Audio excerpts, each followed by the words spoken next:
বাংলাদেশের শাসন ব্যবস্থায় সরকারকে দানবে পরিণত করে। রিপোর্ট করেছেন মোহাম্মদ জামাল উদ্দিন কালাচান। জাতীয় পার্টির চেয়ারম্যান জিএম কাদের বলেছেন, বাংলাদেশের শাসন ব্যবস্থায় সরকারকে দানবে পরিণত করে।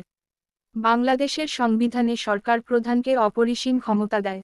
এতে ভালো নির্বাচনে জয়ী হয়ে জনপ্রিয় একটি রাজনৈতিক দলও ক্ষমতা অপব্যবহার করে দানবে পরিণত হয়ে যায়।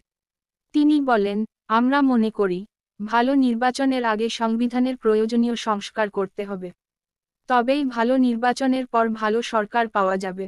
আমরা চাই, দেশের মালিকানা যেন সাধারণ মানুষের হাতে থাকে। সাধারণ মানুষ যেন ইচ্ছা অনুযায়ী তাদের প্রতিনিধি নির্বাচন করতে পারে। সরকারের জবাবদিহিতা থাকবে সাধারণ মানুষের কাছে। সরকার যদি জনগণের ইচ্ছার বাইরে দেশ পরিচালনা করে, তাহলে পরবর্তী নির্বাচনে যেন সাধারণ জনগণই আবারও ভোটাধিকার প্রয়োগ করে সরকার পরিবর্তন করতে পারে। শনিবার দুপুরে জাতীয় পার্টি চেয়ারম্যানের বনানীর কার্যালয়ে মিলনায়তনে জাতীয় আইনজীবী ফেডারেশন নেতাদের সঙ্গে মতবিনিময় সভায় জিএম কাদের এসব কথা বলেন। জাতীয় পার্টি চেয়ারম্যান বলেন, জাতীয় পার্টি সব সময় জনগণের ইচ্ছা অনুযায়ী রাজনীতি করেছে। জনগণের পক্ষে থেকেই রাজনীতি করেছে জাতীয় পার্টি। এ সময় তিনি আরও বলেন, 2014 সালের নির্বাচন জাতীয় পার্টি বর্জন করেছিল। তখন আওয়ামী লীগ সরকার পল্লীবন্ধু হুসেইন মোহাম্মদ এরশাদকে চিকিৎসার নামে আটক করে। হুসেইন মোহাম্মদ এরশাদের নির্দেশে আমি নির্বাচন বর্জনের ঘোষণা দেই। তখন আমার নেতৃত্বে প্রায় 270 জন জাতীয় পার্টির প্রার্থী নির্বাচন থেকে সরে দাঁড়ায়। আমি নিজেও 2014 সালের নির্বাচন করিনি, সংসদে যাইনি। মঞ্জুর হত্যা মামলাসহ বিভিন্ন চাপ দিয়ে আমাদের নেতাকে নিজস্ব রাজনীতি করতে বাধা দিয়েছিল আওয়ামী লীগ। 2014 সালের জাতীয় নির্বাচনে বিএনপি না গেলেও উপজেলা নির্বাচন সহ স্থানীয় সরকারের অনেক নির্বাচনে অংশ নিয়েছিল বিএনপি। আবার 2018 সালের নির্বাচনে বিএনপি সহ প্রায় সব রাজনৈতিক দল অংশ নিয়েছিল।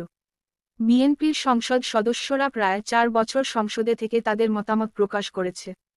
কিন্তু 2024 সালের নির্বাচনে আমরা যেতে চাইনি। সবাই জানে আমাদের নির্বাচনে যেতে বাধ্য করা হয়েছিল। জাতীয় পার্টিকে দুটি ভাগ করে রেখেছিল সরকার। একটি ঠুনকো মামলার আদেশে প্রায় 4 মাস আমাকে দল পরিচালনা থেকে বিরত রেখেছে। আমাদের দলের পরিচয়ে সরকার আরেকটি গ্রুপকে কাউন্সিল করতে দিয়েছিল। আমাদের রাজনীতি ও দল পরিচালনায় অনৈতিকভাবে হস্তক্ষেপ করেছিল Awami League.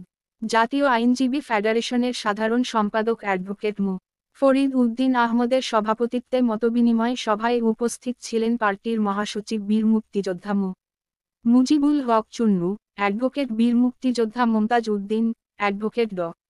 Nurul Azhar Shamim, advocate Abdul Hamid Bhasani, advocate Yusuf Azgar, advocate Abdur Rashid, advocate Jinnat Ali, advocate Abul Hasnat Masum, advocate Shahidul Islam Molla, advocate Firoz Ahmed, advocate Mohammad Ali, advocate Mohammad Mehedi Hasan ও অ্যাডভোকেট আবু